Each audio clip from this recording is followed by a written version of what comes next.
Confidence என்னன்னா actually எங்களுக்கு தெரிஞ்ச ஒரு தியரி, இது தியரின்றதை விட ஒரு ஒரு ஆடியன்ஸோட ஒரு சைக்காலஜி, ஆடியன்ஸோட பாடி லாங்குவேஜ் நீங்கள் ஸ்டடி பண்ணீங்கன்னா ஜென்ரலாக நீங்கள் வந்து ஒரு படம் ஒரு ஃப்ளாட்டாக கிளியர் இமேஜ், டார்க்காக இல்லாமல் ஃப்ளாட்டாக அவங்களால ஈஸியாக ஐடென்டிஃபை பண்ணுற மாதிரி ஒரு இமேஜை நீங்கள் கொடுத்துருந்தீங்கன்னா ஸோ அவங்களோட பாடி லாங்குவேஜ் ஆட்டோமேட்டிக்காக வந்து அப்படியே ஒரு ஸ்க்ரீனில் தியேட்டரில் உட்காரமா அப்படியே கேஷுவலாக உட்கார ஆரம்பிச்சிருவாங்க. ஸோ வேறாஸ் நீங்கள் வந்து ஒரு படத்தில் வந்து கொஞ்சம் செலக்டட் லைட்டிங், அதாவது ஒரு இடத்துல லைட் இருக்குது, ஒரு இடத்துல லைட் இல்லை, ஷாலோ டெப்த் இருக்குது அப்படின்னு பார்க்கும்போது அவங்களோட பாடி லாங்குவேஜை வந்துட்டு ஆக்சுவலி சொல்லுவாங்களே இது H2 சீட் த்ரில்லர் அப்படின்னு சொல்லுவாங்களே. ஸோ ஃப்ரண்ட்ல உட்காந்து they'll scan and pan the screen. So அந்த ஸ்க்ரீனுக்குள்ளேயே வந்து தேடி பார்ப்பாங்க.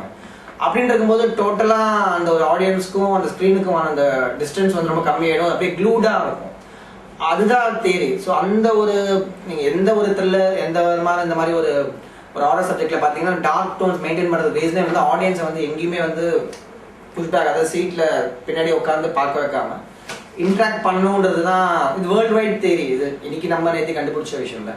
ஸோ அதே விஷயத்த ரொம்பவும் திரிக்காம பண்ணணுன்றது தான். ஸோ அதனால எங்கள் படத்தில் பார்த்தீங்கன்னா அந்த ஒயிட்ஸும் அதிகமாக இருக்கும், அதே மாதிரி பிளாக்ஸும் அதிகமாக இருக்கும். ஸோ அதுக்கான ஒரு ஈக்குவல் பேலன்ஸில் தான் அதை ட்ரை பண்ணியிருந்தோம். ஸோ அந்த ஒரு தேரி தான், ஒரு ஹிட்ச்காக்கோட தேரி தான். ரொம்ப டார்க்காக வச்சிங்கன்னா they'll come into the screen and they'll have more interaction with the audience, will have more interaction with the screenன்றது தான் ஐடியா.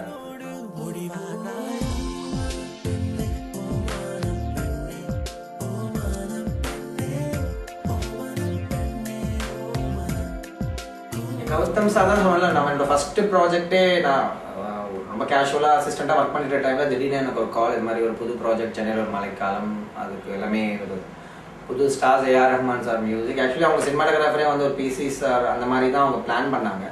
பட் அவங்களோட டாஸ்க் வந்து இந்த வாரணம் ஆயிரம் வந்து சூர்யா சார் இந்த கெட்டப் சேஞ்ச்லாம் இருக்கிறதுனால அப்பப்போ ஒரு ஷெட்யூல் பிரேக்ஸ் இருந்தது. ஸோ அதுக்கு இன்பிட்வீன் ஒரு குக்கி பண்ணலான்னு சொல்லி தான் அந்த ப்ராஜெக்ட் ஆரம்பிச்சாங்க. ஸோ அந்த டைமில் வந்து ஒரு பெரிய சினிமாட்டோகிராஃபரை போட்டால் வந்து அவங்களுக்கு டேட்ஸ்லாம் கிளாஷ் ஆகும்னு சொல்லிட்டு கௌதம் சார் ஓகே இந்த படத்துக்கு நம்ம புதுசாக ஒரு சினிமாட்டோகிராஃபர் ட்ரை பண்ணலாமே, ஒரு நியூ கமர் அப்படின்னு சொல்லி பேசிக்கிட்டு இருக்கும்போது என்னோட ஃப்ரெண்டு வந்து என்ன ரெக்கமெண்ட் பண்ணார்.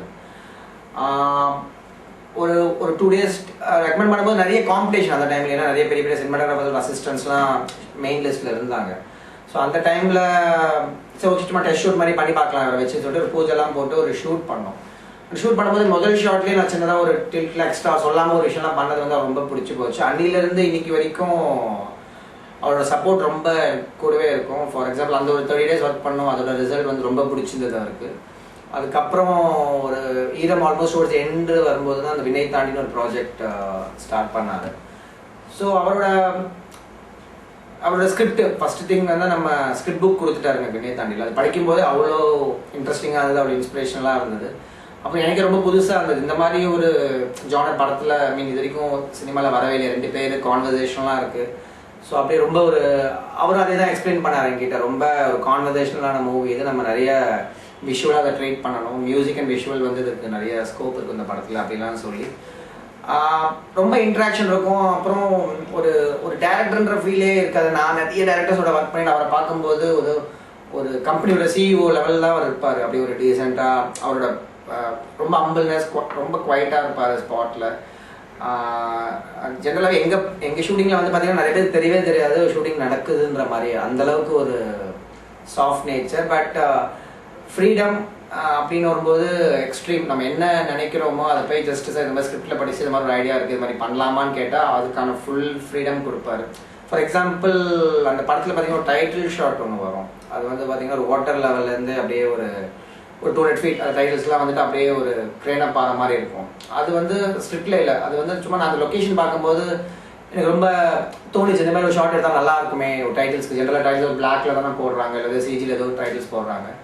இதுக்கு வந்து சும்மா ஒரு கான்செப்டாக எதனா பண்ணலாம் அந்த சர்ச்சை ரிவீல் பண்ணுறதுக்கு மாதிரின்னு சொல்லும்போது அவர் உடனே ஓகே சொன்னார். ஒரு எக்ஸ்பென்சிவான ப்ராசஸ், ஒரு அக்கேலா ட்ரெயினை வந்து ஒரு 2-3 போர்ட்ஸில் ஃபிக்ஸ் பண்ணி ஒரு 5 போர்ட்ஸில் ட்ரைவ் பண்ணிட்டு எடுத்துகிட்டு போகிற மாதிரி ஒரு காம்ப்ளிகேட்டட் ஷாட். அது ஒரே ஒரு ஷாட்டுக்காக தான் அக்கேலா ட்ரெயின் நாங்கள் கேரளாக்கெலாம் எடுத்துகிட்டு போனோம். ஸோ அந்த மாதிரி ஃப்ரீடம் வந்து அதிகமாக கொடுக்குற ஒரு டேரக்டர். அந்த உங்களை பயங்கரமாக இன்ஸ்பயர் பண்ணுவார். அந்த சீன் சொல்லும்போதோ அந்த சீனோட டிஸ்கிரிப்ஷன் படிக்கும்போதோ நம்மளுக்கு ஏதாவது விஷுவலாக அதெல்லாம் பண்ணணும் அப்படின்னு சொல்லிட்டு. ஸோ அதுக்கான இன்ஸ்பிரேஷன் தான் அந்த வினை தாண்டியில் வந்து நிறைய ஒரு விஷுவலாக கிடைக்கிற மாதிரி வைட் ஆங்கிள் ஷார்ட்ஸ், அதுக்கான கேமரா மூமெண்ட்ஸ்க்கான ஸ்கோப்பு, ஸ்பேஸ் எல்லாமே வந்து அவர் கொடுத்தாரு. அண்ட் இன்னொரு எக்ஸாம்பிள், நாங்கள் வந்து இந்த படம் ஸ்கிரிப்ட் படித்தோன்னே ஃபர்ஸ்ட் என்கிட்ட சொன்னது வந்து ரொம்ப ஒரு விஷுவலாக இருக்கணும். ஸோ நம்ம இதே மாதிரி ஒரு கலர் பேலட் ரெடி பண்ணலாம் அப்படின்னு சொன்னாங்க. எனக்கு ரொம்ப சந்தோஷமா இருந்துச்சு. ஏன்னா நம்ம ஏற்கனவே ஒரு கலர் பேலட்டில் பண்ணும்போது இந்த மாதிரி ரிசல்ட் வரும்போது அவரும் அதே விஷயம் சொன்னார். அவர் சொன்ன கலர் பேலட் வந்து ஒயிட். ஸோ அது வந்து எனக்கு இன்னும் எனர்ஜி கொடுத்துச்சுன்னா அவர் ஃபுல்லாகவே டார்க்காக ஒரு படம் பண்ணிட்டு இருக்கும்போது ஒரு ஒயிட் அப்படின்னு சொல்கிறாரு, எனக்கு இன்ட்ரெஸ்டிங்காக இருந்துச்சு. அண்ட் ஜென்ரலாக லவ் சப்ஜெக்ட் அப்படிங்கும்போது கலர்ஃபுல்லாக தான் கேட்பாங்க. ஒயிட்னு சொல்கிறது எனக்கு ஃபஸ்ட் டைம் புரியல. அதுக்கப்புறம் நிறைய விஷயங்கள் எக்ஸ்பிளைன் பண்ணும்போது பார்த்தா அப்புறம் ஸ்கிரிப்டை நான் ஒரு வாட்டி படித்து பார்க்கும்போது பார்த்தீங்கன்னா அந்த கேரக்டர் ஒரு சிரியன் கிறிஸ்டியன், அந்த கேர்ள் தான் ஜெஸ்ஸி பேஸ் பண்ணி தான் நிறைய விஷயங்கள் இருக்கிறதுனால அந்த சர்ச் எல்லாமே ஒயிட்டாக தான் நல்லாயிருக்கும்னு சொல்லிட்டு அந்த ஒயிட்டை தேடி நாங்கள் நிறைய சர்ச் பண்ணோம். ஃபார் எக்ஸாம்பிள் அந்த திருவாமியூர் வீடு, அந்த வீடு வந்து ஒரு ஒயிட் கலர் பேக்ட்ராப்பில் தான் அந்த வீடு இருக்கும். அப்புறம் ஜெனரலாக ஒரு அந்த ஒயிட் நாங்கள் இல்லை அப்படின்னா நாங்கள் என்ன பண்ணியிருப்போம், ஒரு ஷூட்டிங் ஹவுஸில் போய் ஷூட் பண்ணியிருப்பாங்க, பார்த்தீங்கன்னா கலர்ஃபுல்லாக வச்சுருப்பாங்க. இப்போ கிடைக்கிற ஒரு செப்பரேஷன் அப்போ எங்களுக்கு கிடச்சிருக்குமான்னு தெரியல. அந்த மாதிரி எல்லா லொக்கேஷன்ஸுமே அந்த டுவர்ட்ஸ் ஒயிட் தேடி போனோம். அந்த மெயினாக அந்த சர்ச் வந்து ரொம்ப ஒரு எக்ஸ்க்ளூசிவான சர்ச், ஒரு 450 years ஓல்டு சர்ச். அவங்க கொடுக்கவே இல்லை அதுவும் பர்மிஷன், திருப்பி கொஞ்சம் நிறைய அவங்க டொனேஷன்லாம் பே பண்ணுறோன்னு சொல்லி தான் சர்ச் வாங்கணும். அதுக்கப்புறம் மால்ட்டான ஒரு லொக்கேஷன், அந்த லொக்கேஷனோட டாமினன்ஸே பார்த்தீங்கன்னா அந்த ஆஃப் ஒயிட், அந்த டோட்டல் இந்த ஐலாண்ட் சிட்டியே வந்து ஒரு ஆஃப் ஒயிட் கலரில் இருக்கும். ஸோ அதுதான். ஸோ அந்த மாதிரி ஒரு ட்ரீட்மெண்ட்லாம் இவரும் அந்த கலர் பேலட் கொடுத்து அதுக்குள்ளேயே ஒர்க் பண்ணாது, அந்த காஸ்டியூம்ஸ்லாம் கூட அதுக்குள்ளே ஒர்க் பண்ணணுன்றது தான் ஒரு பெரிய அட்வான்டேஜ். ஒரு சினிமாட்டோகிராஃபர்ஸ்க்கு இந்த மாதிரி ஒரு ட்ரீட்மெண்ட் கொடுத்தாங்கன்னா அதுதான் பெரிய ட்ரீட்டாகவே இருக்குன்றது தான் ஐடியா.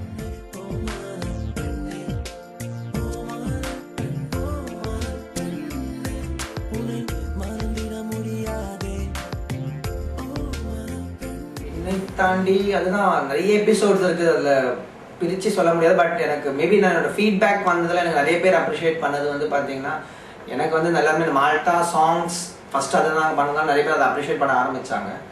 அதுக்கப்புறம் எங்கள் யூனிட்லேயே சொல்ல நியூயார்க் அப்படி இப்படின்னு கடைசியாக தான் நாங்கள் இந்த மன்னிப்பாயா சாங்னு ஒரு சாங் எடிட் பண்ணியிருந்தோம்.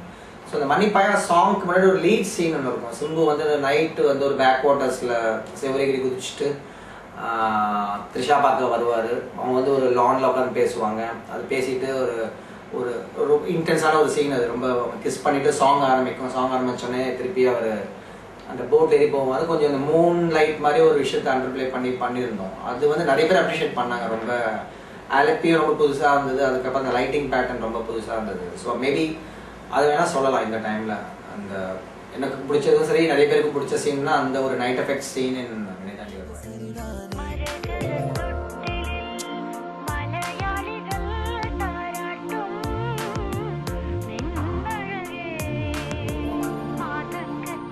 எனக்கு மற்ற ஃபிலிம்ஸ் நான் பார்த்த நிறைய தமிழ் படங்களே வந்து வினை தாண்டி வருவாயா வந்து ஒரு டிஃப்ரெண்ட்டான ஸ்க்ரீன் பிளே ட்ரீட்மெண்ட் தான். பிகாஸ் ஒரு படம்னாலே நம்ம நிறைய ஆர்டிஸ்ட் இருப்பாங்க, ஒரு ஆக்ஷன் பிளாக்ஸ் இருக்கும், ஒரு லவ் எபிசோட்னால ஒரு சின்ன ஒரு வெஞ்சன்ஸ், ஒரு கான்ஃப்ளிக்ஸ், ஒரு நெகட்டிவ் எலிமெண்ட்ஸ்ன்றது நிறைய விஷயங்கள் இருக்கும். சப்போஸ் அந்த நெகட்டிவ் எலிமெண்ட்ஸில் இல்லாத படங்கள்லாம் பார்த்தீங்கன்னா ஃபேமிலி ட்ராமாவாக இருக்கும், நிறைய கூட்டம்லாம் இருக்கும்.